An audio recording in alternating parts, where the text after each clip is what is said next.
Suscríbete a Venganza Perfecta para más historias. Ahora, comencemos con esta. Capítulo 1. El documental. Carlos Sáenz había pasado 3 años forjando su reputación como un documentalista que iba a donde otros no se atrevían. Su película anterior, Voces Ocultas, había expuesto una red de tráfico de personas que operaba a través de agencias de adopción legítimas en el Bajío. Le valió un premio Ariel y suficiente respeto en la industria como para que los distribuidores ahora le devolvieran las llamadas. Pero también le enseñó que los depredadores más peligrosos vestían trajes caros y donaban a organizaciones benéficas infantiles. Su proyecto actual haría que Voces Ocultas pareciera un simple calentamiento.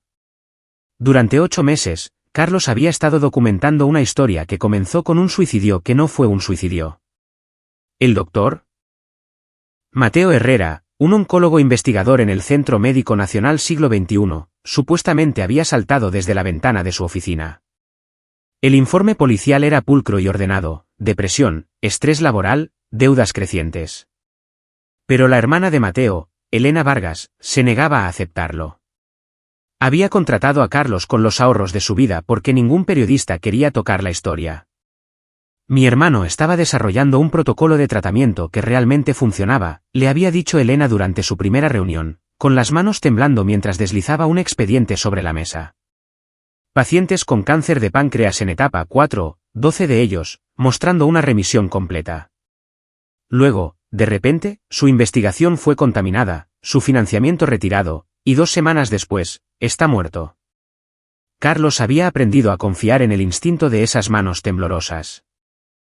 Había seguido el dinero, las conexiones, el rastro cuidadosamente oculto de registros médicos alterados y pacientes silenciados. Cada pista apuntaba a un hombre, Ricardo Laviada. Laviada era un capitalista de riesgo farmacéutico que se especializaba en adquirir patentes de medicamentos prometedores, para luego desarrollarlos a su propio ritmo o archivarlos por completo si amenazaban los flujos de ingresos existentes.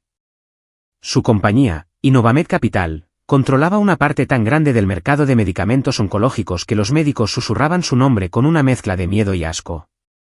Pero nadie había probado nunca que hubiera matado para proteger su imperio. Carlos estaba a punto de cambiar eso. Miró su reloj, 7:43 de la tarde.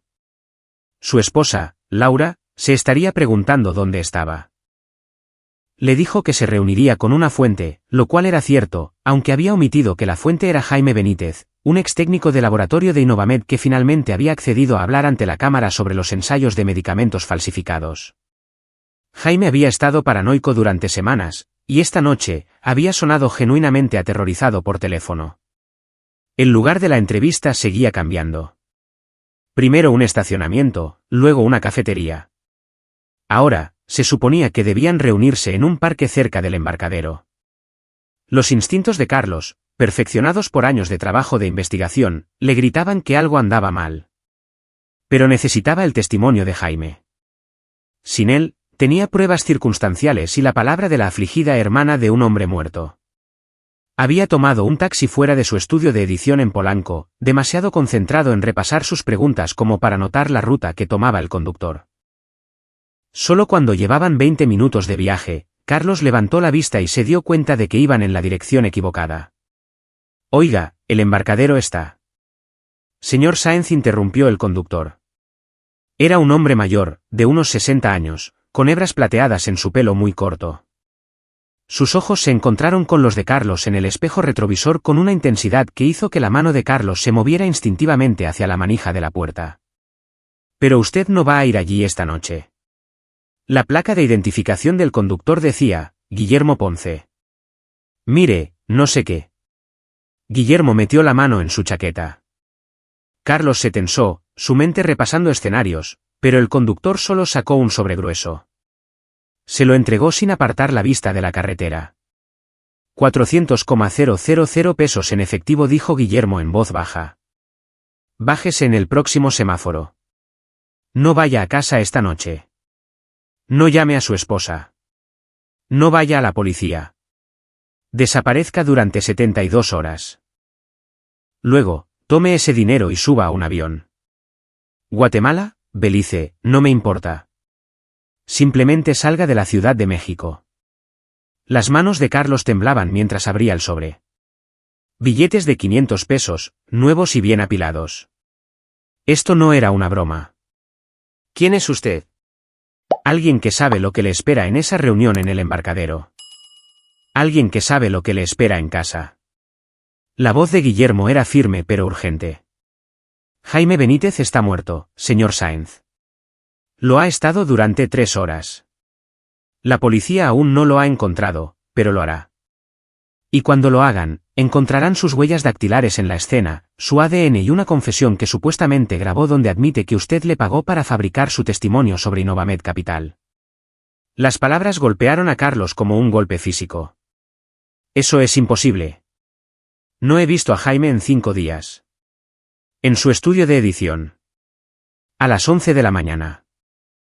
Le dio café en una taza de cerámica que ahora está en su apartamento, cubierta con sus huellas.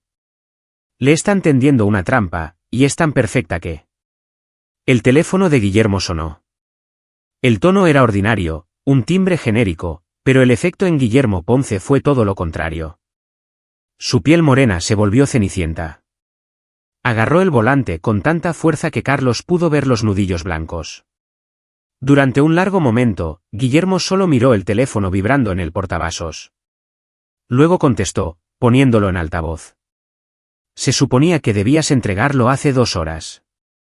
La voz era masculina, suave, con un leve rastro de acento extranjero. Ricardo Laviada. Carlos había escuchado su voz lo suficiente en entrevistas grabadas como para reconocerla. Estoy decepcionado, Guillermo. Después de todo lo que hice por Alicia, ¿así es como me lo pagas? La mandíbula de Guillermo se apretó. Ya ha pagado suficiente. Hemos terminado. ¿Terminado? Una risa suave. Terminarás cuando yo diga que has terminado. Cuando el doctor Rivas diga que has terminado. Ahora, estoy rastreando tu taxi en este momento, y a menos que el señor Sáenz sea entregado en el embarcadero en los próximos 15 minutos, tu nuera perderá otro riñón. El doctor Rivas está preparado. Sería una lástima que Alicia muriera porque te pusiste sentimental con un extraño. La línea se cortó. La mente de Carlos daba vueltas. Guillermo Ponce, este taxista al azar, trabajaba para Laviada. Pero el miedo en los ojos del hombre no era el de un empleado. Era el terror de un padre viendo arder a su familia. Alicia Robles, dijo Carlos lentamente, su cerebro de documentalista conectando puntos, Evenas his survival instinct screamed at him Torron. Tu nuera. Ha estado enferma. Guillermo no respondió. Pero su silencio fue confirmación suficiente. Enfermedad renal, y Ricardo Laviada controla su acceso a los trasplantes, al tratamiento. Carlos se inclinó hacia adelante. Dios mío, ¿a cuántas personas tiene así? A suficientes. La voz de Guillermo era hueca. Mi hijo Roberto murió en una misión. Alicia estaba embarazada de 6 meses y el dolor desencadenó complicaciones tempranas en el parto. Sus riñones comenzaron a fallar.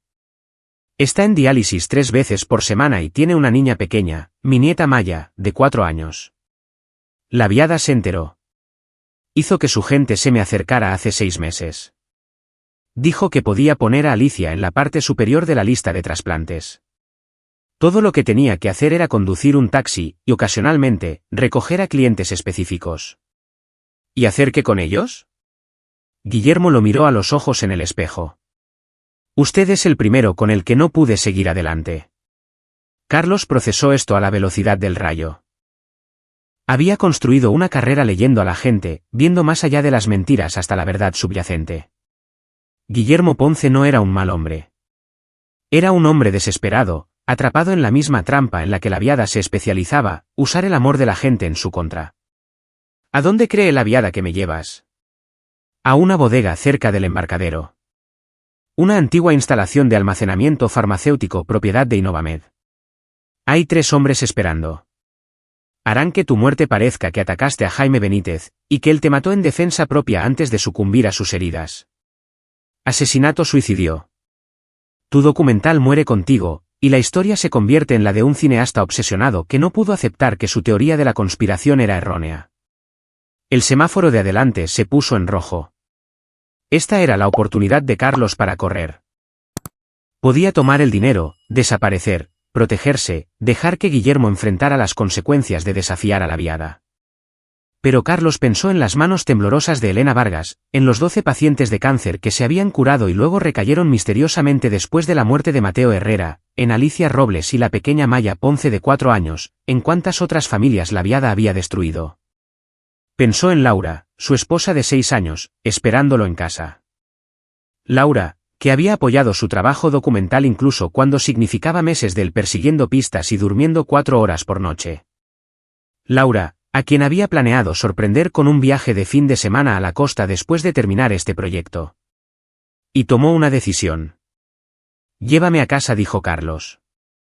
Los ojos de Guillermo se abrieron de par en par. ¿No oíste lo que? Te oí. Llévame a casa. Necesito coger algo, y luego vamos a arreglar esto. Los dos. Carlos sacó su teléfono. Pero primero, voy a hacer lo que mejor sé hacer. Voy a documentarlo todo. Capítulo 2. La traición. La casa de los Sáenz estaba en la colonia Roma, un modesto bungalow de estilo californiano que Carlos y Laura habían comprado hacía 3 años. Les había costado la mayoría de sus ahorros, pero a Laura le habían encantado las estanterías empotradas y el jacarandá del patio trasero. Carlos había convertido el segundo dormitorio en una sala de edición, pasando innumerables horas allí, montando metraje que contaba historias que nadie más contaría. Mientras Guillermo aparcaba calle abajo, Carlos sintió de nuevo ese familiar instinto de documentalista, la sensación de que algo no encajaba en la imagen. La luz del salón estaba encendida, lo cual era normal. El Civic de Laura estaba en la entrada, también normal. Pero había un segundo coche aparcado frente a la casa, un BMW plateado que Carlos no reconoció. Quizá deberías esperar, dijo Guillermo, su pánico anterior reemplazado por algo parecido a la resignación. Si la Viada sabe de tu casa, lo sabe todo. Carlos ya se estaba moviendo, con su teléfono grabando audio en el bolsillo de su chaqueta. Quédate aquí. Si no salgo en 20 minutos, vete. Coge ese dinero y ayuda a tu nuera. Carlos se acercó a la casa por el lado, moviéndose sigilosamente entre las sombras.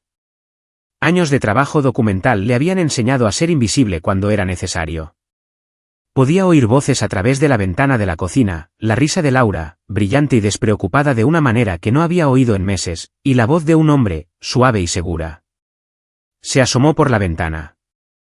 Laura estaba sentada en la mesa de la cocina, llevando el vestido azul que había comprado para la cena de su aniversario el mes pasado. Frente a ella se sentaba un hombre que Carlos reconoció inmediatamente de su investigación, David Hinojosa, el abogado y solucionador de problemas personales de Ricardo La Viada. Hinojosa rondaba los 40, con ese tipo de belleza artificial que proviene de entrenadores personales caros y mejores cirujanos plásticos. Pero lo que heló la sangre de Carlos no fue solo ver a Hinojosa en su cocina. Fue la forma en que Laura extendió la mano sobre la mesa y le apretó la suya. La familiaridad íntima del gesto. Estará muerto para mañana por la mañana, decía Hinojosa. La gente de Ricardo es eficiente. Parecerá un asesinato suicidio con esa fuente suya. El metraje del documental desaparecerá, y tú serás la viuda afligida. El rostro de Laura no mostraba horror, ni sorpresa, solo alivio. ¿Cuánto tiempo tengo que fingir estar de luto?, preguntó. 6 meses como mínimo. 1 año sería mejor por las apariencias, sonrió Hinojosa. Luego podremos estar juntos como es debido. El seguro de vida pagará 10 millones de pesos, como planeamos. Además, una vez que el documental esté enterrado, Ricardo me ha prometido una participación en Innovamed. Estaremos listos, Laura. La mente de Carlos daba vueltas. Quería no creerlo, encontrar una explicación que hiciera de su esposa de 6 años algo más que una cómplice en su asesinato. Pero las piezas encajaban demasiado perfectamente. La forma en que Laura lo había estado presionando para que se tomara un descanso del documental. Como de repente se había hecho amiga de una tal Jodie, que trabajaba en ventas farmacéuticas, probablemente una infiltrada de la Viada. Los fines de semana de chicas que había estado tomando. Solo quiero estar segura, dijo Laura, y Carlos escuchó una ansiedad genuina en su voz. Ricardo prometió que no habría problemas. Ninguna investigación que pudiera llevarnos hasta nosotros. La voz de Hinojosa era condescendiente. Laura, Ricardo Laviada ha hecho desaparecer 17 problemas en los últimos 5 años, médicos, periodistas, investigadores, soplones. Tu marido es solo otro idealista que se ha metido en algo que le viene grande. La policía encontrará exactamente lo que queremos que encuentre. Estarás completamente a salvo. 17. La mente de documentalista de Carlos archivó ese número incluso mientras su mundo personal se derrumbaba. 17 asesinatos. Mateo Herrera había sido solo uno. Ricardo tiene a alguien que puede acceder a su almacenamiento en la nube de forma remota. Todo lo que ha filmado sobre Innovamed será corrompido sin posibilidad de recuperación para medianoche. Sus discos de respaldo están aquí. Hinojosa hizo un gesto vago. Los recogeremos después. Parecerá un fallo técnico. Pasa todo el tiempo con los documentalistas. Trágico. Laura asintió, satisfecha. Luego se inclinó hacia adelante y besó a Hinojosa. No fue un beso fugaz. Fue el beso de amantes que llevaban un tiempo juntos, cómodo y apasionado a partes iguales. Carlos se apartó de la ventana, con todo el cuerpo entumecido. 6 años de matrimonio, 6 años pensando que había encontrado a su compañera, a su igual, a alguien que creía en las mismas cosas que él, y todo había sido una mentira, o al menos se había convertido en una. Sacó el teléfono con manos temblorosas y revisó su almacenamiento en la nube. Hinojosa tenía razón. Su cuenta mostraba un error de sincronización en curso. Quienquiera que Laviada hubiera contratado era bueno. En otra hora, 3 años de trabajo se habrían ido. Pero Carlos Sáenz no había sobrevivido tanto tiempo como documentalista de investigación por ser estúpido. Había aprendido viendo morir su primer documental cuando el ordenador de una fuente fue confiscado. Cada entrevista, cada pieza de metraje, cada trozo de evidencia que había reunido existía en 3 lugares: la nube, sus discos de respaldo en casa y una ubicación física que nadie conocía. Hace 5 años, después de que Voces Ocultas le hubiera creado enemigos, Carlos había alquilado un trastero bajo un nombre falso. Dentro había una caja fuerte ignífuga que contenía discos duros con copias de cada proyecto en el que había trabajado. Era paranoico, tal vez, pero la paranoia mantenía vivos a los documentalistas. Nunca imaginó que la necesitaría para protegerse de su propia esposa. Carlos regresó silenciosamente al taxi de Guillermo. El hombre mayor levantó la vista, leyendo algo en el rostro de Carlos. ¿Lo viste?, dijo Guillermo. No era una pregunta. Si la voz de Carlos era firme, lo que le sorprendió. Quizá era el shock. Quizá era el instinto del documentalista de observar en lugar de reaccionar. Mi mujer se acuesta con el abogado de Laviada. Están planeando matarme y cobrar el seguro de vida. Guillermo exhaló lentamente. Lo siento. No lo sientas. Acabas de salvarme la vida. Carlos miró su casa una vez más, la cálida luz en la ventana de la cocina, todo lo que había pensado que era su futuro. Ahora vamos a salvar la tuya. Y vamos a hacer que Ricardo Laviada pague por cada una de las vidas que ha destruido. ¿Cómo? La voz de Guillermo no albergaba esperanza. Es dueño de jueces, policías, médicos. Tiene suficiente dinero y poder para hacernos desaparecer a los dos sin dejar rastro. Carlos sonrió, y fue la sonrisa de alguien que acababa de encontrar un nuevo tema para un documental, el más importante de su vida. Porque Ricardo Laviada no conoce la primera regla del cine documental: todo el mundo comete errores cuando cree que nadie está mirando. Y yo llevo 8 meses observándolo. Levantó su teléfono. Acabo de grabar todo lo que el captor de tu nuera y mi esposa dijeron. Eso es prueba de conspiración para cometer asesinato. Pero más importante aún, es una palanca. Y voy a usar cada truco que he aprendido en 10 años de periodismo de investigación para derrumbar todo su imperio. Estás hablando de enfrentarte a un hombre que ha asesinado a 17 personas y se ha salido con la suya. 18, corrigió Carlos. Te olvidaste de Jaime Benítez.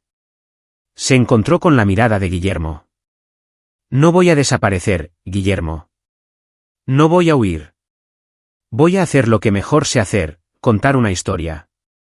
Pero esta vez, me aseguraré de que tenga un final donde los malos pierden. Guillermo guardó silencio durante un largo momento. Luego asintió lentamente. ¿Qué necesitas? Primero, un lugar donde quedarme que no esté en ningún registro. ¿Puedes ayudar con eso? El antiguo apartamento de mi hijo. El alquiler está pagado por 6 meses. No pude decidirme a vaciarlo después de que muriera. Está a nombre de Roberto. Nadie pensaría en buscar allí. Perfecto. Segundo, necesito sacar mis pruebas de un trastero sin que me sigan. Tercero, Carlos buscó un contacto en su teléfono. Necesito cobrar todos los favores que me deben y encontrar gente que la viada aún no haya comprado. Conozco a un fiscal federal que odia el fraude farmacéutico. Conozco a un experto en tecnología que puede rastrear sus ciberdelitos. Y conozco a Elena Vargas, que merece ver al asesino de su hermano ante la justicia. ¿Y tu mujer? La expresión de Carlos se endureció. Laura tomó su decisión. Ahora es parte de la maquinaria de la viada, lo que significa que es parte de la historia. Volvió a mirar la casa. Antes de que esto termine, todo el mundo sabrá quién es realmente Ricardo Laviada, y todos los que le ayudaron, incluida mi esposa, enfrentarán las consecuencias. Capítulo 3. La evidencia. El apartamento de Roberto Ponce estaba en un edificio industrial reconvertido en el sureste de la Ciudad de México. Todavía tenía sus muebles, sus libros, sus fotos de su despliegue en el ejército. Guillermo había seguido pagando el alquiler como un santuario para su hijo que nunca volvería a casa.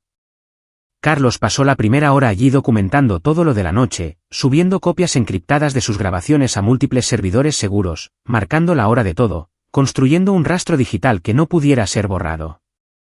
Luego hizo llamadas. La primera fue a Elena Vargas. Carlos, sonaba agotada. Es casi medianoche. ¿Ha pasado algo? Ha pasado de todo.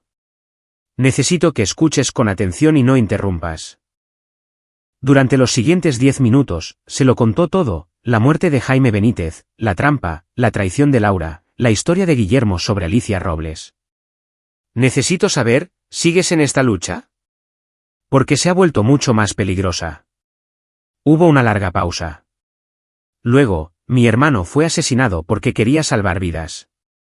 ¿Me estás diciendo que la viada ha matado a otras 17 personas y nadie lo detuvo? Por supuesto que sigo dentro. ¿Qué necesitas? Dinero, para empezar. No puedo acceder a mis cuentas sin dejar rastro.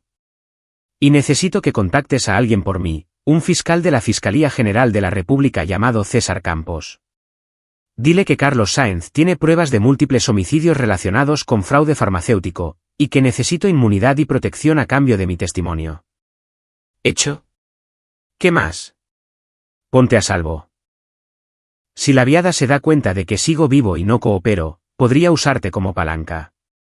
Después de colgar con Elena, Carlos llamó a Leo Huerta, un periodista de investigación tecnológica con el que había trabajado en Voces Ocultas. Leo contestó al primer timbre, completamente despierto a pesar de la hora. Carlos, amigo. Oí que estabas trabajando en algo grande. Dime que tienes otro ganador de premios en marcha. Mejor. Tengo una conspiración que llega hasta la cima de la industria farmacéutica. 17 asesinatos confirmados, y necesito tu ayuda para exponerla antes de que me maten a mí también. Leo guardó silencio durante exactamente 3 segundos. Te escucho. Carlos le puso al día, centrándose en el ángulo tecnológico, la corrupción remota de su almacenamiento en la nube, la sofisticada red de vigilancia que la viada debía tener para saber lo de la nuera de Guillermo, la coordinación necesaria para incriminarle de asesinato tan rápidamente. ¿Esto es de Innovamed Capital? El teclado de Leo ya estaba sonando de fondo. Oh, tío. Oh, tío, Carlos. Llevo años oyendo rumores sobre sus prácticas de seguridad de datos. Tienen esta empresa subsidiaria, Soluciones Tecnomédicas, que supuestamente maneja la gestión de datos médicos pero en realidad es solo una tapadera para el espionaje corporativo y la guerra digital. Si dices que acaban de corromper tu almacenamiento en la nube, ¿puedes rastrearlo? Quizás. Probablemente. Sí. Más tecleo. Dame tus credenciales de acceso. Voy a ver si puedo rastrear la brecha hasta su origen. Si podemos probar que provino de una dirección IP de Tecnomédicas, eso es evidencia de un delito corporativo. Un delito federal. Mientras Leo trabajaba, Carlos hizo su tercera llamada a Nicolás Lozano, un exagente federal convertido en investigador privado que había ayudado a Carlos a verificar fuentes en su último documental. Nicolás estaba semi-retirado ahora, viviendo en Monterrey, pero le debía un favor a Carlos por mantener su nombre fuera de los créditos cuando Voces Ocultas implicó a algunos de sus antiguos colegas. Carlos Sáenz. Nunca pensé que volvería a saber de ti después de la tormenta que creó tu último documental. La voz de Nicolás era áspera y olía a cigarrillos. ¿En qué lío estás metido? Del tipo en que un multimillonario farmacéutico intenta matarme. Ricardo Laviada. Carlos parpadeó. ¿Lo conoces? Conozco de él. La Fiscalía ha tenido un archivo sobre Innovamed Capital durante 3 años, pero cada investigación se cierra desde arriba. Presión política, decían. Pero los tipos como yo que llevamos mucho tiempo en esto, reconocemos una red de protección cuando la vemos. Una pausa. ¿Tienes pruebas de que es culpable? Tengo grabaciones de su abogado planeando mi asesinato. Tengo un testigo cuya familia está siendo rehén. Tengo 8 meses de metraje documental que muestra un patrón de muertes sospechosas alrededor de cualquiera que amenace sus patentes de medicamentos. Pero no tienes la prueba irrefutable. Aún no. Por eso llamo. Necesito a alguien que sepa investigar como los federales pero que no esté limitado por la política o la burocracia. Alguien que pueda escarbar en la organización de Laviada y encontrar las conexiones que prueben que es una empresa criminal. Nicolás se rió, un sonido seco. ¿Quieres que construya un caso de delincuencia organizada contra uno de los hombres más ricos de la industria farmacéutica? Quiero que me ayudes a hundirlo. Otra pausa. Carlos podía oír a Nicolás encender un cigarrillo. Estoy dentro. Pero, Carlos, si vamos a por Laviada, tenemos que ser más listos que todos los que lo intentaron antes. Eso significa construir un caso sólido antes de hacer un movimiento. Sin heroicidades, sin confrontaciones. Lo documentamos todo. Creamos palancas. Y no mostramos nuestras cartas hasta que estemos listos para terminar con esto. De acuerdo. Te enviaré todo lo que tengo. Encriptado. Una cosa más, dijo Nicolás. Tu esposa. Si está trabajando con el abogado de Laviada, probablemente ha estado informando sobre ti durante meses. Cada fuente que conociste, cada pista que seguiste. Asume que Laviada lo supo en cuestión de horas, lo que significa que tu documental está comprometido. Han estado un paso por delante de ti todo este tiempo. La revelación golpeó a Carlos como un golpe físico. Jaime Benítez no había estado paranoico. Tenía razón en estar aterrorizado. ¿A cuántas fuentes había quemado Carlos por confiar en Laura? ¿Cuántas personas estaban ahora en peligro? Entonces tenemos que trabajar rápido, dijo Carlos. Y Guillermo Ponce, el taxista que me avisó, necesita protección. Su nuera está siendo rehén a través de coerción médica. Lo investigaré. Mientras tanto, mantente oculto. Sin rastros electrónicos, sin tarjetas de crédito, sin contacto con nadie de tu antigua vida. Eres un fantasma hasta que estemos listos para atacar.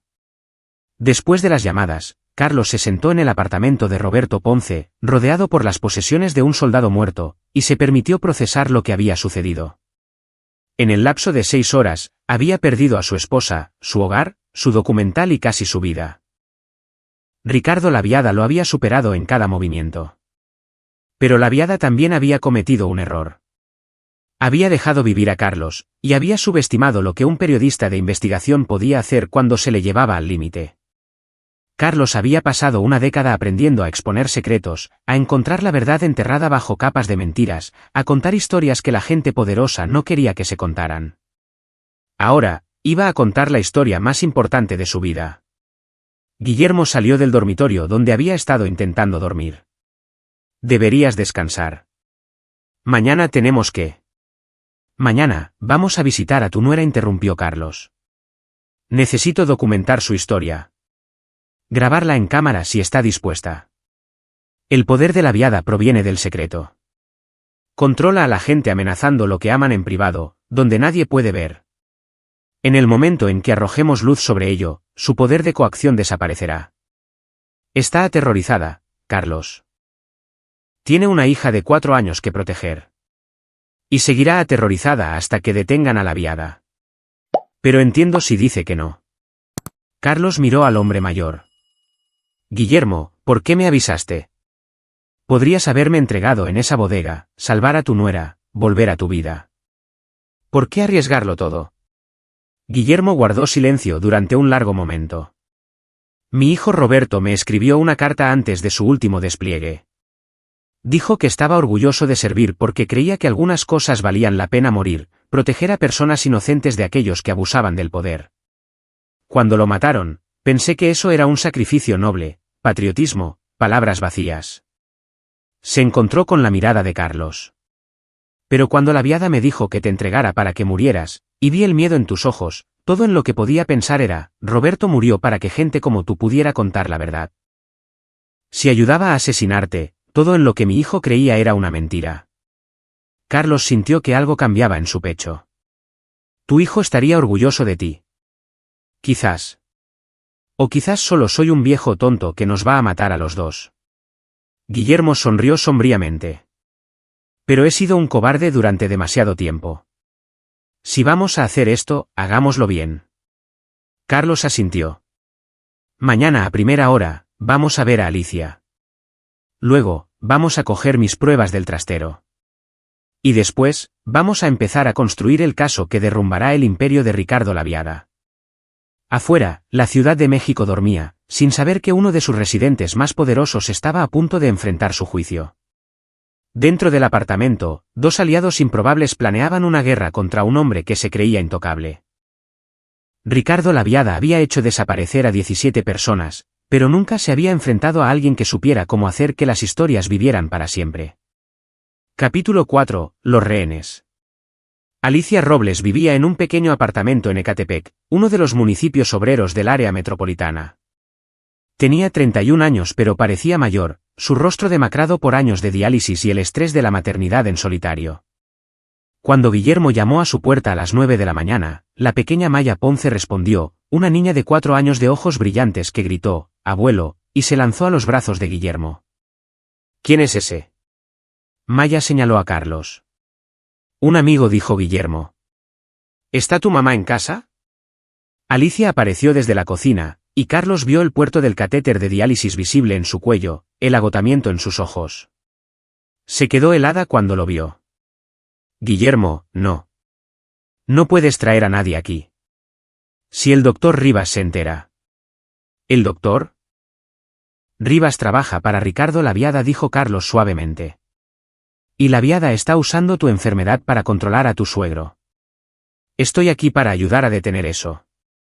Alicia miró a Guillermo. «¿Se lo contaste?» «Me salvó la vida anoche, Alicia. Y casi hago que lo maten». La voz de Guillermo se quebró. «Estos últimos 6 meses, las cosas que he hecho por Laviada, llevar a gente a lugares donde pasaban cosas malas. Ya no puedo hacerlo más». Carlos es un documentalista. Ha estado investigando a Laviada. Si le ayudamos, quizá todos podamos ser libres. ¿Libres? Alicia se rió amargamente. Me estoy muriendo, Guillermo. Mis riñones están fallando. La lista de trasplantes es de 2 años, pero el doctor Rivas dijo que podía ponerme en la cima en 3 meses si cooperaba. Si te convencía a ti para que cooperaras. Miró a Carlos. Siento lo que sea que hayas pasado, pero tengo una hija de 4 años. No tengo el lujo de ser valiente. Carlos entendía ese tipo de miedo, el miedo de un padre que eclipsa todo lo demás. ¿Puedo enseñarte algo? Sacó su portátil y reprodujo la grabación de la noche anterior, Hinojosa y Laura discutiendo casualmente su asesinato, la amenaza de Laviada contra Alicia, la mención de otras 17 víctimas. Alicia palideció. ¿Mató gente?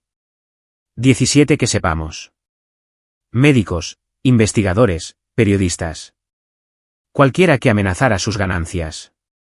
Y te está manteniendo como rehén de la misma manera que ha controlado a docenas de otros. Carlos hizo una pausa. El doctor Rivas, el que te prometió un trasplante. Su nombre es doctor Julián Jiménez. Lo encontré en mi investigación. Perdió su licencia médica en Querétaro hace 5 años por vender órganos en el mercado negro. La Viada le consiguió una nueva identidad y lo instaló aquí. El trasplante que te promete. No es legal. No es seguro. Y probablemente no es real. ¿Qué?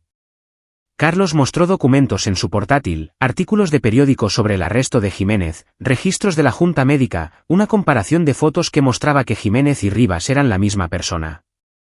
La Viada lo usa para manipular a la gente. Promete milagros y entrega la esperanza justa para mantenerte obediente. Pero Julián Jiménez no tiene acceso a listas de trasplantes legítimas. Es un fraude. Alicia se dejó caer en una silla, con la mano sobre la boca. ¡Oh, Dios mío! ¡Oh, Dios mío!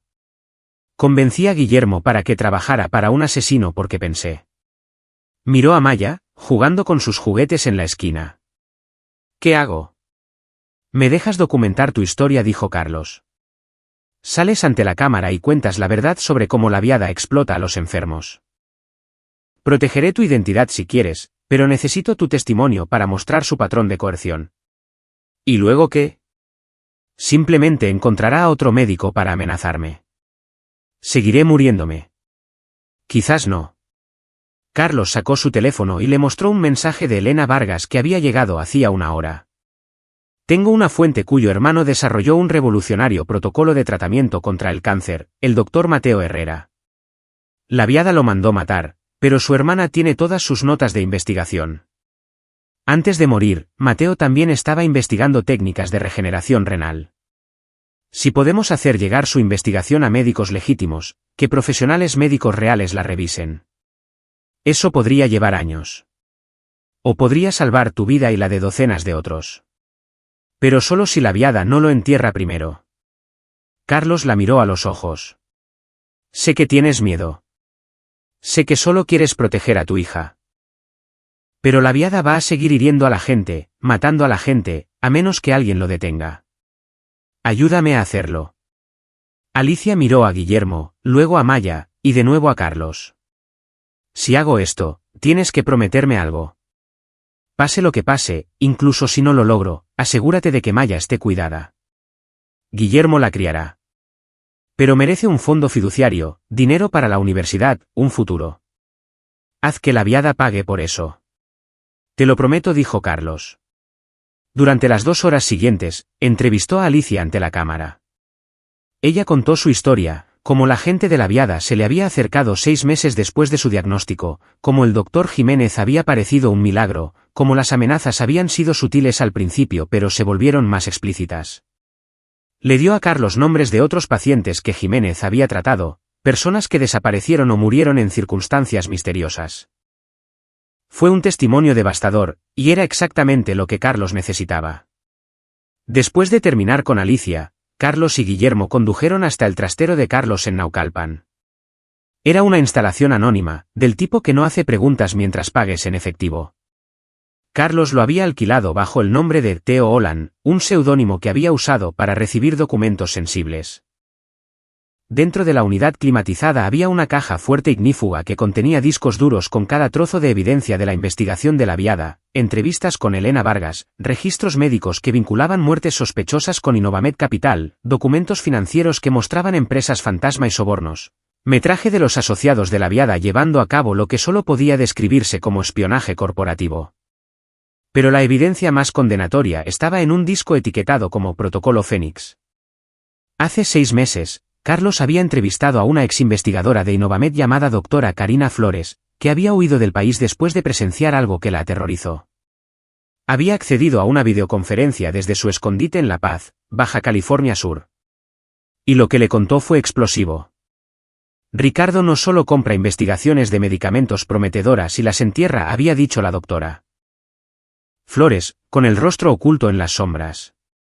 Las convierte en armas. El protocolo Fénix es una terapia farmacológica que puede curar una docena de cánceres diferentes, pancreático, de pulmón, cerebral, todos ellos. Pero es caro de producir y canibalizaría las ventas de medicamentos contra el cáncer existentes de Innovamed. Así que Ricardo ha estado eliminando sistemáticamente a cualquiera que lo sepa mientras finge investigarlo. Mateo Herrera lo descubrió. Por eso murió. ¿Por qué me cuenta esto? Porque ya no puedo vivir con ello. Tengo copias de los datos de la investigación, los resultados de los ensayos clínicos, todo. Está en un disco encriptado. Si me pasa algo, he dispuesto que se te envíe. Le había dado un largo código alfanumérico. Esa es la clave de desencriptación. Úsala cuando estés listo para sacar todo esto a la luz. Pero ten cuidado, Carlos. Ricardo tiene ojos en todas partes. En el momento en que hagas público esto, no habrá vuelta atrás. La doctora Flores había muerto 3 semanas después en un accidente de senderismo en Baja California Sur. Y una semana después de eso, Carlos había recibido un paquete anónimo que contenía un disco duro encriptado. Nunca lo había desencriptado. Había estado esperando el momento adecuado, para cuando tuviera suficientes pruebas corroborantes para hacer la historia irrefutable. Había estado tratando de ser cuidadoso, metódico, profesional. Y casi le cuesta la vida. Carlos sostenía ahora el disco encriptado, sintiendo su peso. Esto es, le dijo a Guillermo. Esta es la prueba que acaba con la viada. Entonces, ¿por qué pareces preocupado? Porque en el momento en que desencriptemos esto y lo hagamos público, la viada lo sabrá. Y vendrá a por nosotros con todo lo que tiene. Carlos miró al hombre mayor. Irá a por Alicia. Irá a por Elena. Irá a por todos los que me han ayudado. Tenemos que estar preparados para eso. Guillermo asintió lentamente. Entonces, más vale que nos demos prisa. ¿Cuál es el plan? Le damos todo esto a César Campos, el fiscal federal. Hacemos copias y las enviamos a todos los periodistas, juntas médicas y agencias de aplicación de la ley que se nos ocurran. Hacemos la información tan pública que la viada no pueda suprimirla. Carlos comenzó a meter los discos duros en su bolsa. Y nos aseguramos de que, si nos pasa algo, la historia se cuente de todos modos. Estaban cargando el último equipo en el taxi de Guillermo cuando sonó el teléfono de Carlos. Número desconocido. Casi no contesta, pero algo le hizo cogerlo. Carlos Sáenz. La voz era suave, el acento extranjero inconfundible. Ricardo Laviada. Me decepcionó mucho saber que no acudiste a tu cita anoche. La sangre de Carlos se heló, pero mantuvo la voz firme. ¿Cómo conseguiste este número? Soy dueño de la compañía de telecomunicaciones que provee tu servicio de telefonía móvil. Conseguir tu nuevo número después de que abandonaras tu antiguo teléfono tardó unos 30 segundos. La viada sonaba divertido. Has estado ocupado esta mañana, hablando con Alicia Robles, visitando trasteros. Estoy impresionado por tu ingenio. Está rastreando mi teléfono, le indicó Carlos con los labios a Guillermo, que palideció. ¿Qué quieres, la viada? Hacerte una oferta. 100 millones de pesos. Destruyes toda tu investigación, firmas un acuerdo de confidencialidad y desapareces. Puedes ir a cualquier parte del mundo, empezar una nueva vida, hacer nuevos documentales sobre temas que no me conciernen. Lo único que pido es que detengas esta tonta cruzada contra Innovamed Capital. ¿Y si me niego? Entonces descubrirás que soy mucho más creativo de lo que piensas. Tu esposa, Laura, por ejemplo. Se le romperá el corazón al enterarse de tu muerte mañana. La policía está a punto de descubrir pruebas de que asesinaste a Jaime Benítez y luego te suicidaste por culpa. Muy trágico. A menos, claro, que la policía encuentre pruebas de que Laura fue tu cómplice. Entonces irá a la cárcel de por vida. La viada hizo una pausa. Tú eliges, señor Sáenz. Protégete y deja que tu esposa pague por conspirar contra ti, o coge mi dinero y todos salimos limpios. La mente de Carlos corría. La viada le estaba ofreciendo venganza, una forma de castigar a Laura por su traición. Y lo estaba haciendo ahora porque sabía que Carlos estaba enfadado, herido, más propenso a tomar decisiones emocionales. Pero Carlos había aprendido algo en 10 años de trabajo documental: la venganza era una historia sin héroes, solo víctimas. No me interesan ni tu dinero ni tus juegos mentales, dijo Carlos. Y no voy a permitir que mi esposa, aunque me haya traicionado, sea incriminada por un asesinato que no cometió. Aquí está mi contraoferta, Entrégate a las autoridades federales en 24 horas. Confiesa los 17 asesinatos. Libera a todos los que tienes como rehenes mediante coacción médica. Y reza para que el juez sea más misericordioso de lo que tú has sido. La viada se rió. Tienes espíritu. Lo respeto. Pero estás cometiendo un terrible error. He enterrado a periodistas antes. He enterrado a fiscales federales. He enterrado a gente con pruebas tan condenatorias como las que crees tener. ¿Qué te hace pensar que serás diferente? Porque no estoy haciendo esto solo. Y porque finalmente elegiste un objetivo que sabe cómo contar una historia tan buena, tan verdadera, que no puede ser silenciada. Carlos sonrió. Nos vemos en el tribunal, Ricardo. Colgó. Guillermo lo miró fijamente. ¿Fue eso inteligente? Ahora sabe que no te vas a echar atrás. Ya lo sabía. Esa llamada era sobre intimidación, no negociación. Carlos quitó la batería de su teléfono. Y tienes razón, nos está rastreando. Necesitamos deshacernos de nuestros dispositivos, conseguir teléfonos desechables y mantenernos fuera de la red. De ahora en adelante, asumimos que todo lo que hacemos está siendo vigilado. Mientras se alejaban del trastero, Carlos miró la bolsa llena de pruebas a su lado. En algún lugar de la Ciudad de México, Ricardo Laviada estaba planeando su próximo movimiento. En algún lugar, Laura probablemente estaba recibiendo órdenes de David Hinojosa. En algún lugar, 17 familias lloraban a seres queridos que habían sido asesinados por intentar hacer lo correcto. Pero Carlos tenía algo que las otras víctimas de Laviada no tenían. Sabía que estaba en una lucha, y había pasado la última década aprendiendo a ganar guerras de información. El documentalista estaba a punto de convertirse en la historia, y se iba a asegurar de que tuviera el final que las víctimas merecían. Capítulo 5. La alianza.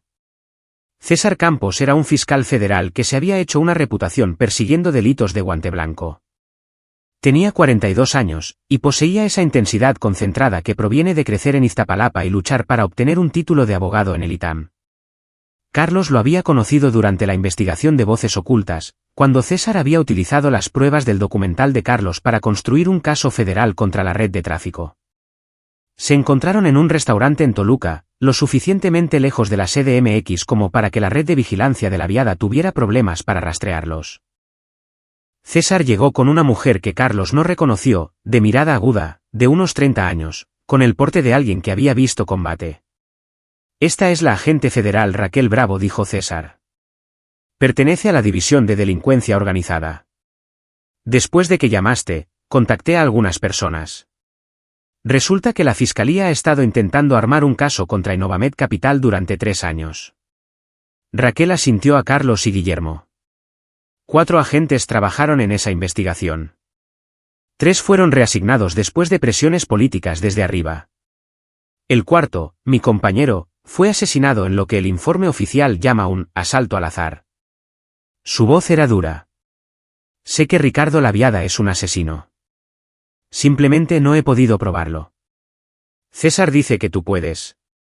Carlos abrió su portátil y pasó los siguientes 90 minutos explicándoles todo, las grabaciones de Hinojosa y Laura, el testimonio de Alicia, el disco encriptado de la doctora Flores, 8 meses de metraje de investigación que mostraban el patrón de muertes sospechosas alrededor de Innovamed. César tomó notas, su expresión se oscurecía. Esto es territorio de delincuencia organizada. Patrón de crimen organizado, asesinato por encargo, fraude médico, intimidación de testigos. Si podemos desencriptar ese disco y verificar su contenido, podemos. La voz de Leo Huerta se escuchó a través del chat encriptado de Carlos. Carlos había organizado una videollamada para que Leo pudiera participar de forma remota desde su ubicación segura. He estado analizando la encriptación. Es de grado militar, pero la doctora Flores le dio la clave a Carlos. El problema es que el disco tiene un mecanismo de seguridad. 3 intentos de desencriptación incorrectos y se borra a sí mismo. Solo tenemos una oportunidad. Entonces haremos que cuente, dijo Raquel. Pero aquí está el problema. Incluso con todas estas pruebas, Laviada tiene recursos que no podemos igualar. Tiene conexiones en el gobierno estatal y federal, la capacidad de intimidar a los testigos, suficientes abogados para empantanar esto en los tribunales durante años. Necesitamos algo que le obligue a actuar, que le impida esconderse. Carlos había estado pensando en esto toda la mañana. Lo hacemos público. Todo, de una vez. Tengo contactos en Reforma, El Universal, punto de partida. Les damos la historia, las pruebas, todo. Lo hacemos tan grande que la Viada no pueda suprimirlo. Eso podría ser contraproducente, advirtió César. Si sabe que estamos a punto de lanzar la historia, podría huir del país o, peor aún, podría empezar a eliminar testigos y pruebas. Ya está intentando eliminarme a mí, señaló Carlos. Y a todos los que están conectados conmigo. La única forma de proteger a la gente es hacer pública la información, para que no tenga sentido matarnos. Raquel se reclinó. Hay otro ángulo que deberíamos considerar. El poder de la Viada proviene de controlar la narrativa en torno a su empresa. Ha posicionado a Innovamed como un líder farmacéutico responsable, y asimismo como un filántropo y creador de empleo. ¿Y si destruimos esa imagen primero?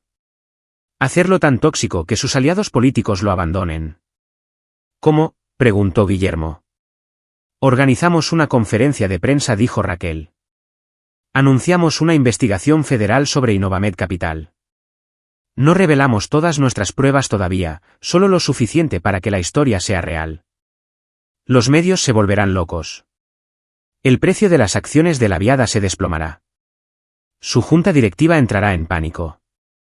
Y en ese caos, cometerá errores. Carlos lo consideró. Era arriesgado.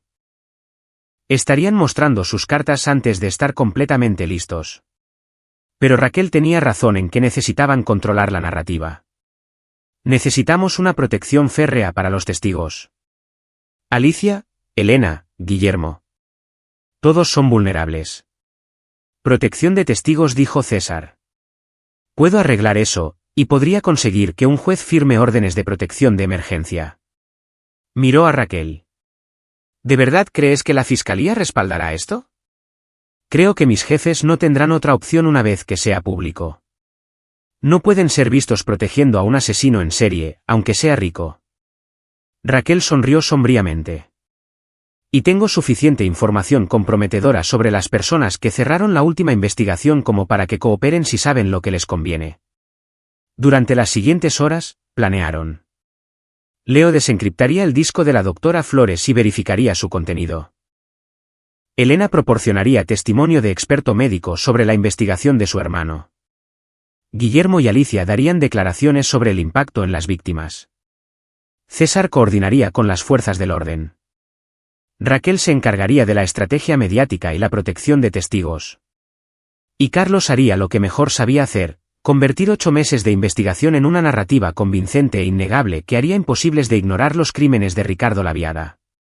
¿Cuándo lo hacemos público?, preguntó Carlos. En 48 horas, decidió César. Eso nos da tiempo para asegurar a los testigos, desencriptar el disco y coordinar con los medios de comunicación.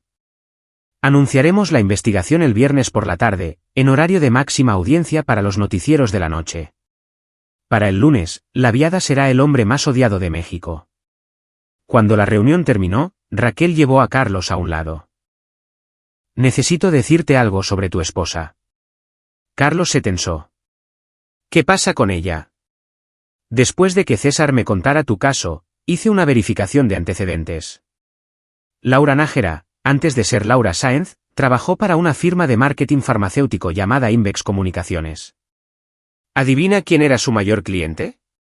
Innovamed Capital. Empezó a trabajar allí hace 8 años. Lo dejó 6 meses antes de conocerte. La expresión de Raquel era comprensiva. Lo siento, Carlos, pero creo que todo tu matrimonio podría haber sido un montaje. La Viada probablemente la plantó en tu vida después de que tu primer documental empezara a hacer ruido. La revelación golpeó a Carlos como un golpe físico. 6 años. Toda su relación, desde su encuentro casual en un festival de cine hasta su boda y cada momento de falsa intimidad. Todo orquestado por Ricardo La Viada. ¿Por qué? Su voz salió estrangulada. ¿Por qué tomarse tantas molestias? Porque eres peligroso, dijo Raquel. Los documentalistas han acabado con carreras políticas, expuesto fraudes corporativos, cambiado leyes. La Viada es lo suficientemente inteligente como para saberlo. Así que hizo lo que hacen los depredadores. Se acercó a su presa, te casó con una de sus operativas para saber siempre en qué estabas trabajando. Y cuando finalmente empezaste a investigarlo, tenía a alguien en tu cama lista para sabotearte. Carlos pensó en cada momento íntimo, cada conversación, cada vez que Laura le había animado a compartir detalles sobre su trabajo. ¿A cuántas fuentes había expuesto? ¿Cuántas pistas había revelado? ¿Lo quiere a él? ¿A Hinojosa? Raquel se encogió de hombros. Probablemente no. La gente como Laura, operativas entrenadas, no forman apegos reales. Todo es transaccional.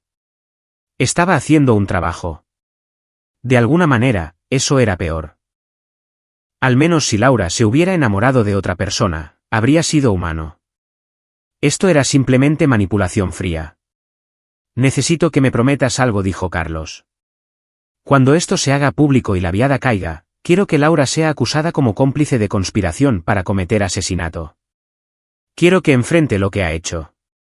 Hecho, dijo Raquel. Irá a la cárcel junto a su jefe. Esa noche, escondido en el apartamento de Roberto Ponce, Carlos finalmente se permitió sentir todo el peso de la traición. Había perdido a su esposa, su hogar, su sensación de seguridad. Pero también había ganado algo, una claridad de propósito que nunca antes había tenido. Ricardo la Viada le había quitado todo. Ahora, Carlos iba a devolverle el favor. Capítulo 6. La trampa. La desencriptación tuvo lugar a las 2 de la madrugada del jueves por la mañana. Leo había pasado 18 horas trabajando en los mecanismos de seguridad, ejecutando simulaciones, verificando 3 veces la clave de encriptación que la doctora Flores había proporcionado. Cuando finalmente introdujo el código y el disco se desbloqueó, todos los que observaban a través de vídeo encriptado contuvieron la respiración. Luego, el rostro de Leo apareció en la pantalla, pálido y atónito. ¡Oh, Dios mío! ¡Oh, Dios mío, chicos! Esto es... ¿Qué? Exigió Carlos. ¿Qué hay en él? Todo. Las manos de Leo temblaban. Datos de ensayos clínicos que muestran que el protocolo Fénix curó al 94% de los pacientes con cáncer avanzado.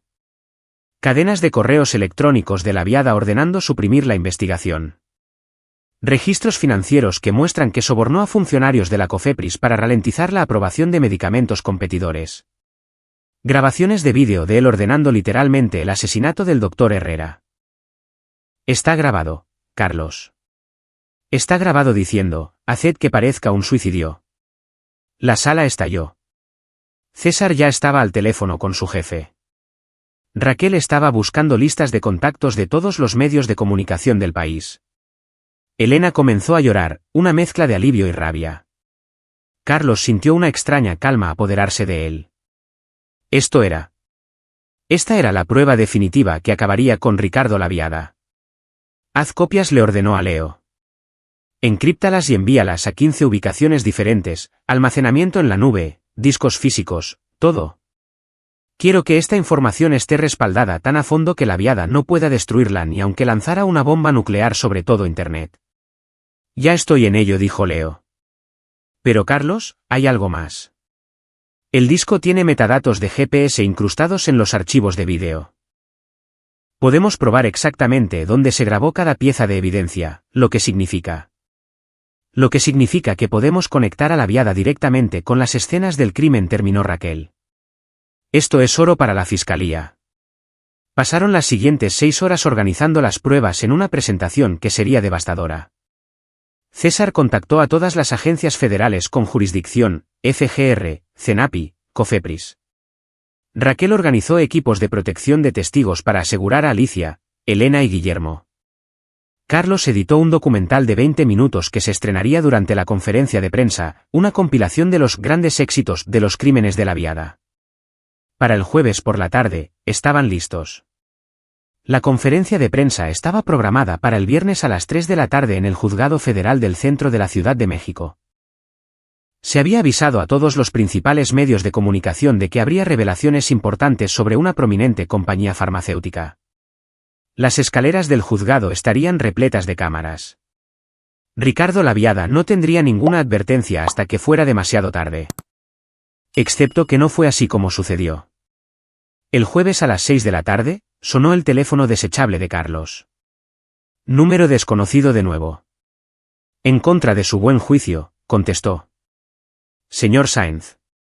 Ricardo Laviada sonaba genuinamente impresionado. Tengo que reconocerlo.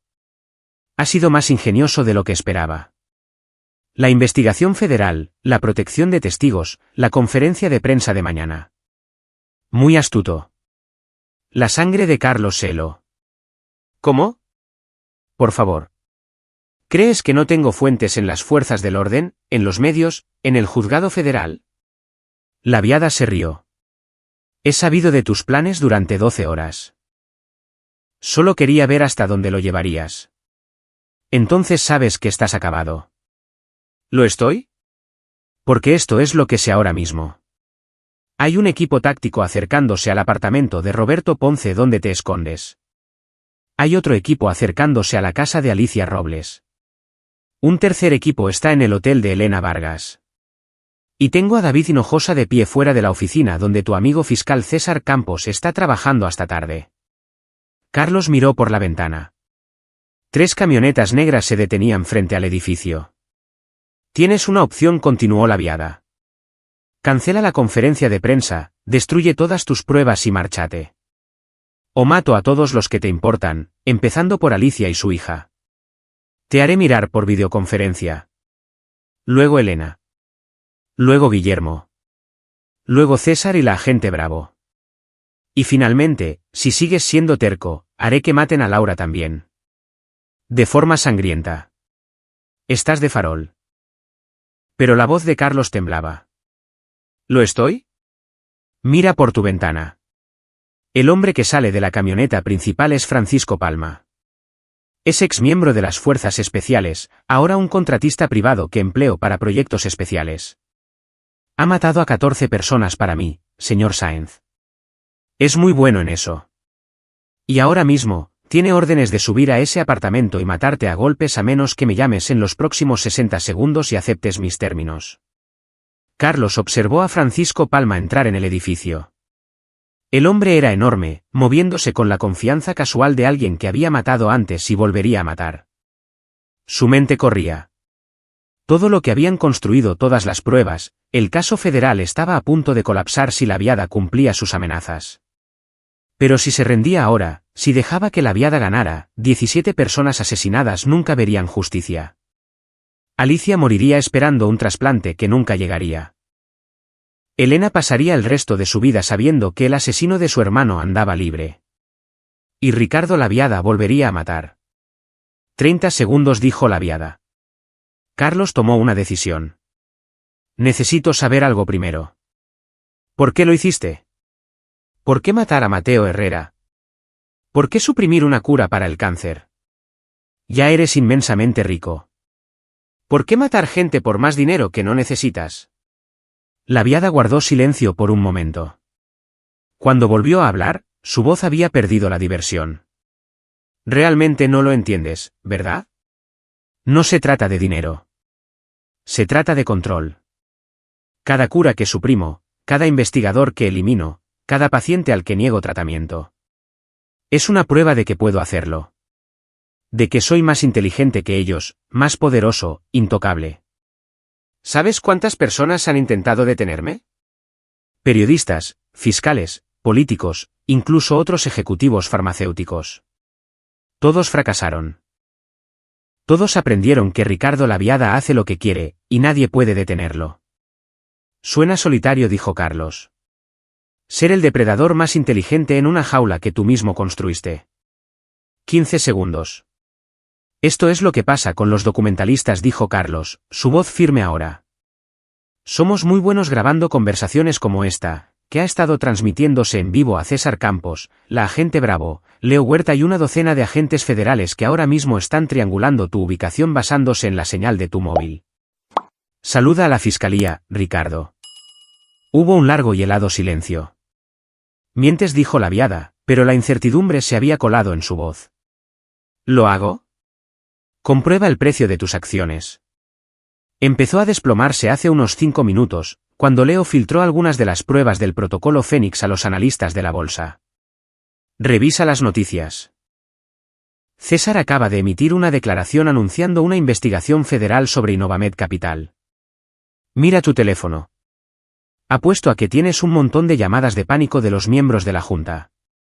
Carlos podía oír el caos en el fondo de la llamada de la viada ahora, voces gritando, teléfonos sonando. ¿Y Francisco Palma?, continuó Carlos, ¿el hombre que enviaste a matarme?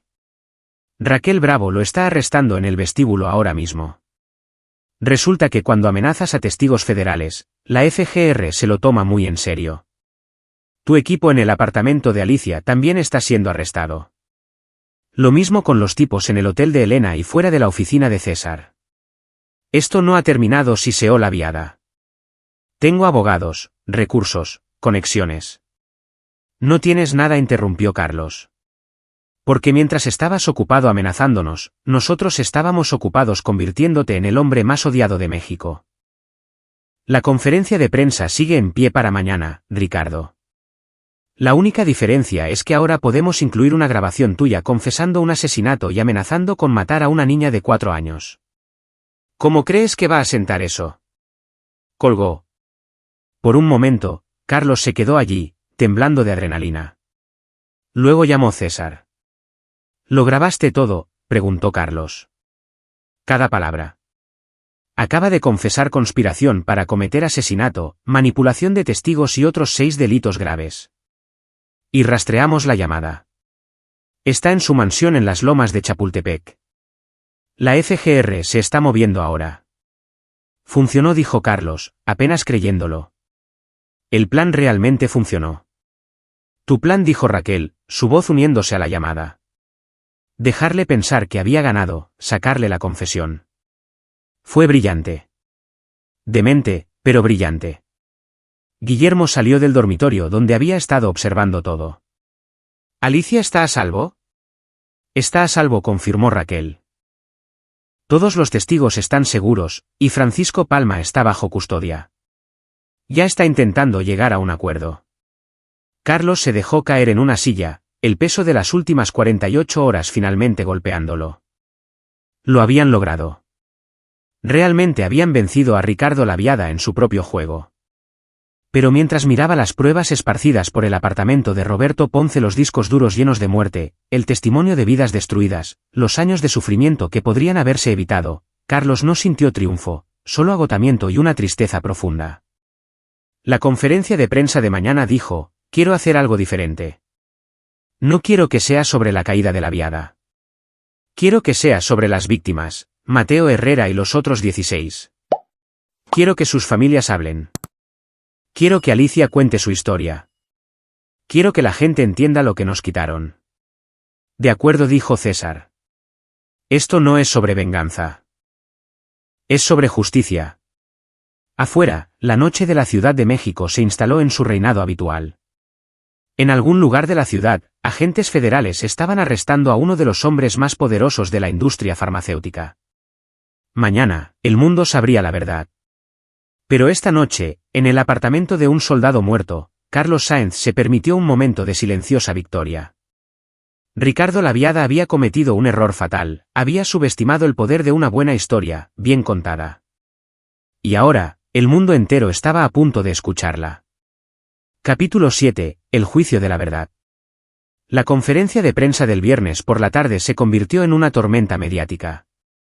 César Campos se paró en el podio, flanqueado por Raquel Bravo y el director de la FGR en la Ciudad de México, anunciando una acusación federal de 47 cargos contra Ricardo la viada, David Hinojosa, el doctor Julián Jiménez y otros 12 ejecutivos de Innovamed Capital. Pero el momento que definió el día llegó cuando Elena Vargas se acercó al micrófono. Mi hermano Mateo no se suicidó, dijo, con la voz quebrada. Fue asesinado porque descubrió una cura para el cáncer que amenazaba el margen de beneficio de alguien. 12 pacientes que deberían estar vivos hoy están muertos porque a Ricardo la viada le importaba más el dinero que la vida humana.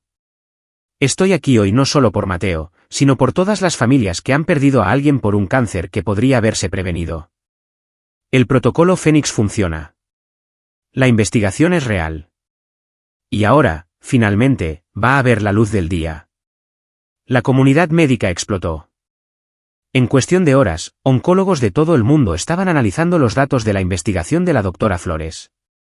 La COFEPRIS anunció una revisión de emergencia del protocolo Fénix. Los principales hospitales de investigación del cáncer exigieron acceso a los resultados de los ensayos clínicos. El imperio de Ricardo Laviada se desmoronó en tiempo real. Las acciones de Innovamed Capital se desplomaron un 89% en un solo día. La junta directiva despidió a Laviada e instaló un CEO interino que inmediatamente se comprometió a cooperar con los investigadores federales. 3 de los aliados políticos de Laviada, 2 senadores y un diputado, devolvieron apresuradamente sus contribuciones de campaña y borraron fotos de sí mismos en sus galas benéficas. Pero el propio Laviada se negó a caer en silencio. Sus abogados, un equipo de 15 liderado por uno de los abogados defensores más notorios del país, iniciaron inmediatamente una campaña mediática pintando a Carlos como un teórico de la conspiración obsesionado. Afirmaron que las grabaciones eran fabricadas, que el disco de la doctora Flores había sido manipulado, que todo era una venganza de un documentalista celoso cuyo trabajo había sido rechazado. Y fueron a por Laura. La señora Sáenz es una víctima en esto, dijo el abogado principal de Laviada a Milenio Noticias. Su esposo se volvió cada vez más paranoico e inestable durante su supuesta investigación. Ella temía por su seguridad. Cuando confió en el señor Hinojosa, un amigo de la familia y abogado, fue porque necesitaba asesoramiento legal sobre cómo protegerse del comportamiento errático de su esposo. Carlos vio la entrevista desde la oficina de César, con las manos apretadas. Laura apareció en pantalla, perfectamente vestida de luto, con lágrimas corriendo por su rostro. «Amo a mi marido», dijo, con la voz temblorosa. «Apoyé su trabajo, incluso cuando lo consumía. Pero cuando empezó a hablar de que Ricardo Laviada lo quería matar, de vastas conspiraciones, no supe qué hacer. Estaba aterrorizada. David solo intentaba ayudarme a averiguar si Carlos necesitaba intervención psiquiátrica. Fue una actuación magistral. Si Carlos no hubiera grabado la conversación real donde ella había discutido casualmente su asesinato, él mismo podría haberla creído. Eso es audaz, dijo Raquel, observando a su lado. Invertir la narrativa para hacerse la víctima. ¿Funcionará?, preguntó Carlos. Con algunas personas, tal vez. Pero la tenemos grabada. Raquel reprodujo la grabación. El jurado va a escucharla decir, ¿cuánto tiempo tengo que fingir estar de luto? Y el seguro de vida pagará 10 millones de pesos, como planeamos. No hay defensa para eso. ¿Cuándo empieza su juicio? 3 meses después del de Laviada. César quiere procesarlo a él primero, obtener una condena y luego usarla para presionar a los acusados secundarios a declararse culpables. Raquel hizo una pausa. ¿Estarás bien testificando contra tu propia esposa? Carlos pensó en 6 años de matrimonio, 6 años de intimidad con alguien que había estado llevando a cabo una estafa todo el tiempo, 6 años de su vida robados por una mujer que lo veía como nada más que un objetivo de vigilancia. Ella no es mi esposa, dijo rotundamente. Nunca lo fue. Esa persona no existía. El juicio federal de Ricardo Laviada comenzó en una fría mañana de enero, 3 meses después de su arresto. El juzgado federal del centro de la Ciudad de México nunca había visto tal nivel de seguridad, detectores de metales, perros detectores de bombas, guardias federales por todas partes. La jueza recibió amenazas de muerte. Varios jurados tuvieron que ser desestimados después de que los investigadores encontraran pruebas de intento de soborno. Laviada entró en la sala con un traje caro, luciendo más delgado pero desafiante. Miró directamente a Carlos, que estaba sentado en la primera fila de la galería. No había miedo en sus ojos, solo cálculo. El alegato inicial de César Campos fue devastador. Señoras y señores del jurado, durante las próximas 6 semanas, van a escuchar sobre 17 asesinatos. 17 seres humanos que murieron porque amenazaban las ganancias de un solo hombre, Ricardo Laviada. Van a escuchar confesiones grabadas. Van a ver pruebas documentales de una conspiración criminal que abarca 5 años y múltiples estados. Van a conocer a familias que perdieron a sus seres queridos. Iban a aprender sobre una cura para el cáncer que podría haber salvado miles de vidas pero que fue suprimida deliberadamente. Señaló a la Viada. Ese hombre decidió que estaba por encima de la ley. Decidió que la vida humana era negociable. Decidió que su riqueza y poder lo hacían intocable. Su trabajo como jurados es demostrar que estaba equivocado. El caso de la fiscalía era sólido como una roca. César guió metódicamente al jurado a través de cada víctima, cada asesinato, cada pieza de evidencia. Leo Huerta testificó sobre la forense digital que vinculaba a la Viada con la corrupción de los archivos de Carlos. Nicolás Lozano testificó sobre el patrón de muertes que rodeaba a cualquiera que amenazara a Inovamed. Elena Vargas testificó sobre los últimos días de su hermano y la investigación que lo llevó a la muerte. Pero el momento que lo cambió todo llegó en la tercera semana, cuando Alicia Robles subió al estrado. Estaba delgada, agotada por la diálisis, pero su voz era firme mientras contaba su historia, como la gente de la Viada se le había acercado, como habían usado a su hija como palanca, como el doctor. Julián Jiménez había prometido milagros que nunca se materializaron. ¿Creía que iba a morir si no cooperaba?, preguntó César. Sí. Y creía que mi hija crecería sin madre. Alicia miró a la Viada. Él lo sabía. Contaba con ello. Usó mi amor por Maya como un terrorista usa una bomba, como un arma para controlarme. El abogado de la Viada intentó quebrarla en el contrainterrogatorio, sugiriendo que mentía por atención o dinero. Pero Alicia no se rompió. No quiero dinero, dijo en voz baja. Quiero que mi hija crezca en un mundo donde hombres como Ricardo la Viada no puedan usar a los enfermos como peones, donde los médicos puedan curar enfermedades sin ser asesinados, donde la verdad importe más que las ganancias. Cuando terminó, 3 miembros del jurado estaban llorando. Carlos testificó el día 18. Llevó al jurado a través de su investigación de 8 meses, mostrándoles clips de su documental, explicando cómo cada pieza de evidencia se conectaba. Puso la grabación de Hinojosa y Laura planeando su asesinato. Puso la grabación de la Viada confesando y amenazando con matar a la hija de Alicia.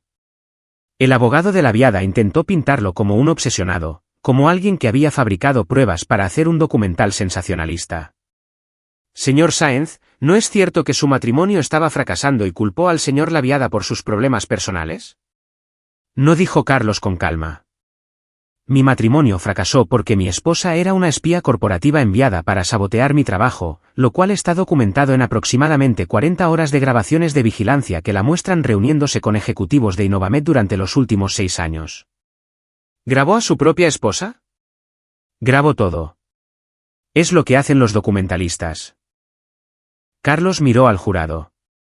Y estoy agradecido de haberlo hecho, porque de lo contrario, Ricardo la Viada me habría incriminado con éxito de asesinato y habría estado libre para volver a matar. La fiscalía concluyó su caso después de 5 semanas. La defensa de la Viada duró 2 días.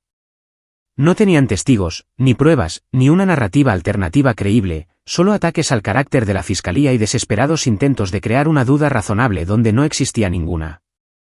El jurado deliberó durante 6 horas. En el cargo de conspiración para cometer asesinato en la muerte del doctor Mateo Herrera, ¿cómo lo declaran? Culpable. En el cargo de conspiración para cometer asesinato en la muerte de la doctora Karina Flores, ¿cómo lo declaran? Culpable. 17 veces, el presidente del jurado leyó la misma palabra, culpable. Ricardo la Viada no mostró emoción alguna al ser condenado por todos los cargos. Pero Carlos, observando desde la galería, vio algo parpadear en los ojos del hombre. No remordimiento, solo la atónita comprensión de que finalmente había perdido. La audiencia de sentencia tuvo lugar 2 semanas después. La sala estaba abarrotada de familiares de las víctimas de la Viada, profesionales médicos cuyas carreras destruyó, pacientes a los que se les negaron tratamientos que les habrían salvado la vida por su codicia. La jueza Patricia Ramírez tenía fama de ser dura al sentenciar, pero incluso ella parecía conmovida por la magnitud de los crímenes de la Viada. Señor la Viada, en mis 30 años en el estrado, nunca he visto un desprecio tan cruel por la vida humana, dijo. Usted no mató por pasión o desesperación. Mató metódicamente, repetidamente, por dinero que no necesitaba. Destruyó familias. Suprimió investigaciones médicas que podrían haber salvado miles de vidas. Corrompió nuestro sistema de salud y nuestro sistema de justicia. Y cuando se le dieron múltiples oportunidades para confesar o mostrar remordimiento, en su lugar amenazó con más violencia. Lo miró.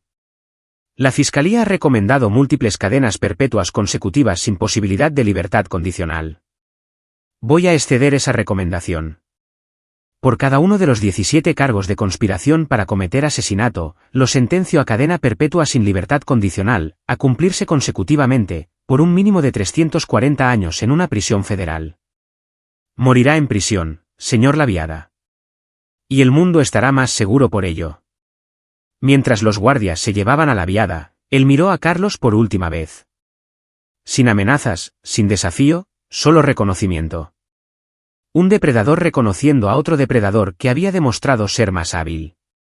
Pero Carlos Sáenz no era un depredador. Era un narrador de historias. Y acababa de contar la historia que acabó con un monstruo. Capítulo 8. Las secuelas. El juicio de Laura Sáenz comenzó 3 meses después. Fue casi anticlimático después de la condena de Laviada.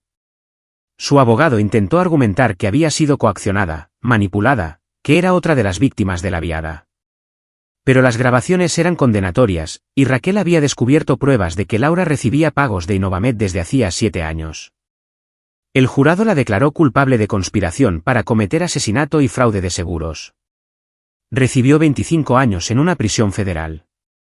Carlos asistió a todos los días de su juicio, pero nunca testificó. César no lo necesitaba. Las pruebas hablaban por sí solas. El último día, mientras se llevaban a Laura esposada, ella miró a Carlos. Lo siento, articuló con los labios. Carlos no dijo nada, solo la vio desaparecer por las puertas. Había amado a una persona que nunca existió. No había nada que perdonar porque Laura, la verdadera Laura, quienquiera que fuese, nunca había sido su esposa, solo una actriz interpretando un papel. No sintió nada. Ni satisfacción, ni tristeza, solo un vacío donde solían estar 6 años de su vida. David Hinojosa aceptó un acuerdo de culpabilidad, 15 años a cambio de testificar contra otros ejecutivos de Innovamed. El doctor Julián Jiménez recibió cadena perpetua por su papel en la muerte de múltiples pacientes. Francisco Palma, el ejecutor, cooperó plenamente y recibió 30 años. En total, 23 personas relacionadas con la conspiración de Laviada fueron condenadas o se declararon culpables. Innovamed Capital fue disuelta, sus activos vendidos para pagar la restitución a las familias de las víctimas. El protocolo Fénix fue liberado a investigadores médicos de todo el mundo, y los ensayos clínicos comenzaron de inmediato. 6 meses después de la condena de Laviada, los primeros nuevos pacientes lograron la remisión utilizando el tratamiento contra el cáncer de Mateo Herrera. Elena Vargas estaba con Carlos en el hospital donde se llevaban a cabo los ensayos, observando a través de una ventana cómo los médicos celebraban los resultados. Mateo estaría orgulloso, dijo en voz baja. No solo de que la cura funcione, sino de ti. De lo que hiciste para que esto fuera posible. Carlos había terminado su documental, El Protocolo Fénix, como un hombre intentó matar la esperanza, y se estrenó en el Festival de Cine de Morelia con una ovación de pie. Netflix compró los derechos de distribución por una suma millonaria. El documental ganó el premio Ariel al mejor largometraje documental, pero Carlos no sintió triunfo, solo agotamiento. Guillermo Ponce se retiró de conducir taxis. Con el dinero de la recompensa de la Fiscalía Federal, el 30% de los activos confiscados a Laviada, divididos entre quienes ayudaron a derribarlo, compró una pequeña casa en la Ciudad de México donde Alicia y Maya pudieran vivir cómodamente. Alicia recibió un trasplante de riñón experimental utilizando técnicas derivadas de la investigación de Mateo Herrera. 6 meses después, estaba en remisión, con los riñones funcionando normalmente. Me salvaste la vida, le dijo a Carlos cuando se encontraron para tomar un café 9 meses después de la condena de Laviada. Salvaste a la madre de Maya. Solo conté la verdad, dijo Carlos. Hiciste más que eso. Te preocupaste por nosotros, por todos nosotros. Alicia le apretó la mano. ¿Qué vas a hacer ahora? Carlos se había estado haciendo esa pregunta durante meses. Su matrimonio había terminado, anulado ya que se había basado en un fraude. Su casa había sido vendida. Su antigua vida se había ido. Pero seguía siendo un documentalista, seguía siendo un narrador. Hay un caso en Monterrey, dijo lentamente. Una empresa de tecnología acusada de usar IA para manipular elecciones. La soplona está aterrorizada. Dice que la gente involucrada es peligrosa. Ningún periodista quiere tocarlo. Alicia sonrió. Por supuesto que vas a por ellos. Alguien tiene que contar la historia. Solo prométeme que tendrás cuidado. Y quizás no te cases con ninguna espía corporativa esta vez. Carlos se rió, la primera risa genuina que había tenido en casi un año. Lo intentaré. Capítulo 9. El Fénix. Un año después de la condena de Ricardo Laviada, Carlos Sáenz estaba en un podio en la Ciudad de México, testificando ante un comité del Senado que investigaba las prácticas de la industria farmacéutica. A su lado estaban Elena Vargas, ahora defensora de los pacientes que trabajaba para reformar los precios de los medicamentos, Guillermo Ponce, que se había convertido en un portavoz de las víctimas de coerción médica, y Alicia Robles, sana y vibrante, con su hija Maya jugando tranquilamente en la galería. La industria farmacéutica salva vidas, dijo Carlos a los senadores y representantes reunidos. Pero también tiene el poder de destruirlas.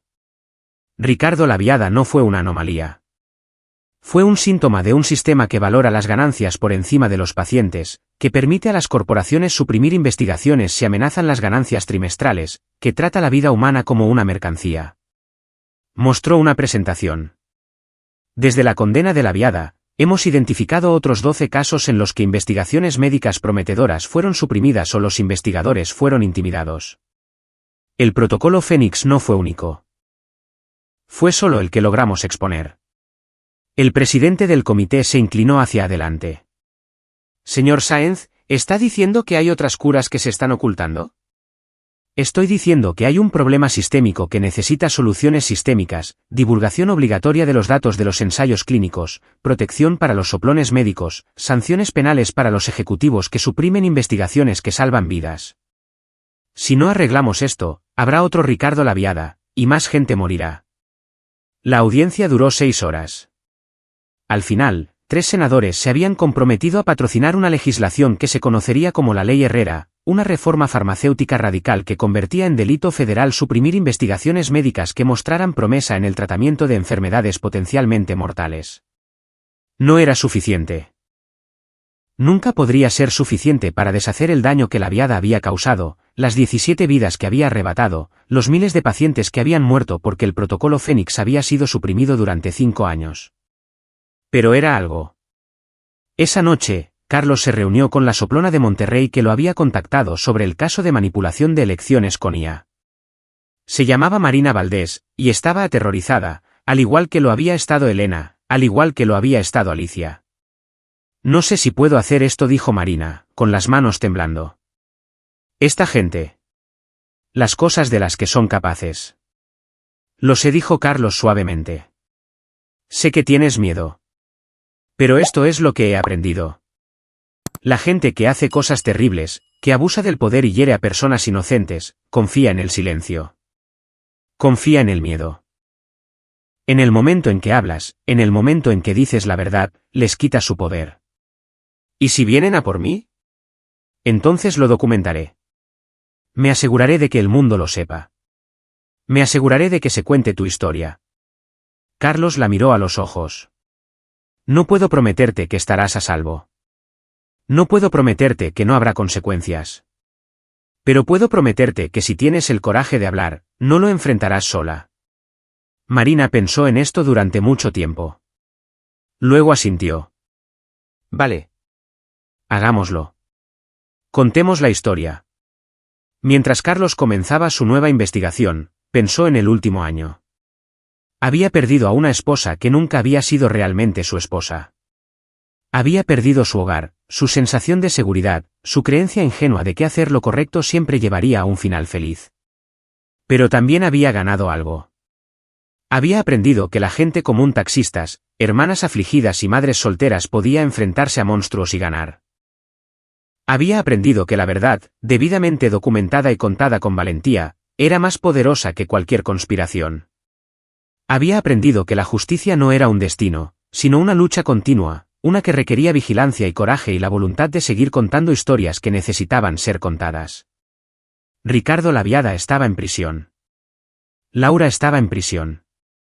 El protocolo Fénix estaba salvando vidas. Alicia estaba sana. Elena había encontrado un propósito en su dolor. Guillermo tenía a su familia de vuelta. Los buenos habían ganado esta ronda. Pero siempre había más historias que contar, más injusticias que exponer, más batallas que librar. Carlos Sáenz abrió su portátil y comenzó a escribir las primeras preguntas de la entrevista para Marina Valdés. El trabajo de un documentalista nunca terminaba. Pero eso estaba bien. Porque la verdad tampoco lo hacía. Epílogo.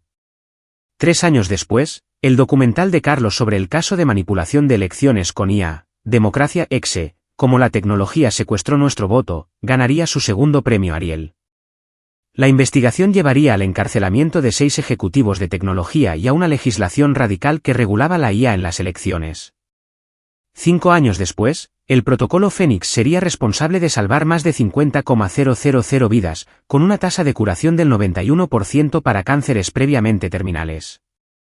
7 años después, se atribuiría a la Ley Herrera la prevención de la supresión de 4 importantes avances médicos, incluidos tratamientos para el Alzheimer y la ELA. Ricardo Laviada murió en una prisión federal a los 68 años, habiendo cumplido 7 años de su sentencia de 340 años. Nadie asistió a su funeral. Laura Sáenz fue liberada tras cumplir 18 años de su sentencia. Se mudó a un pequeño pueblo en Hidalgo bajo su apellido de soltera. Nunca más contactó a Carlos. Alicia Robles y Maya Ponce prosperaron. Maya creció para convertirse en una investigadora médica, inspirada por el hombre que nunca conoció, el doctor Mateo Herrera, cuya investigación había salvado la vida de su madre. Guillermo Ponce vivió para ver a sus bisnietos, seguro en el conocimiento de que su único momento de coraje había cambiado el mundo. Y Carlos Sáenz siguió haciendo documentales. Algunos exponían la corrupción. Algunos celebraban a los héroes. Algunos contaban historias de gente común haciendo cosas extraordinarias. Pero cada uno de ellos contaba la verdad. Porque al final, eso era todo lo que importaba. La verdad, bien contada, en el momento adecuado, a las personas que necesitaban escucharla. Así es como se cambiaba el mundo. Una historia a la vez. Y ahí lo tienes. Otra historia llega a su fin. ¿Qué te ha parecido? Me encantaría leer tus opiniones en los comentarios de abajo. Si te ha gustado esta historia, considera unirte a nuestra comunidad suscribiéndote. Significa mucho para nosotros. Para más historias como esta, echa un vistazo a los vídeos recomendados en pantalla, y nos vemos allí.